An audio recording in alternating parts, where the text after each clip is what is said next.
We always like to think about the poses from the foundation up. So in this pose, obviously the feet are what's grounding us into the earth.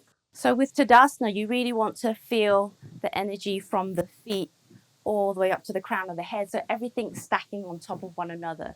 So the hips are stacked on top of the feet, the shoulders are over the hips, and the head is stacked right on top. So you're not ducking your head out, you're not leaning far back here.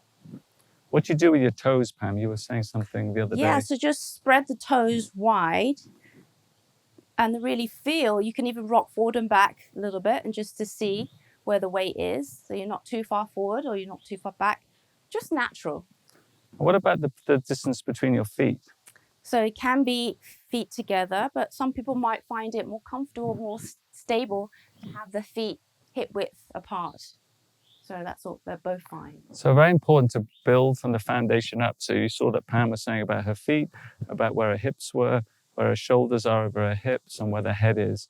And then one of the most important things about this pose, you need to feel like a mountain. So if you are leaning forward, like Pam said, or leaning to one side, you're not going to be able to stay very long like a mountain. You're going to feel uncomfortable. So a mountain can stay for a long period of time, right? Yeah. So Every pose has a specific state of consciousness. So if you think of a mountain, it's majestic, it's steady. So once you're there, you can even go a bit more subtle and feel that consciousness of the pose.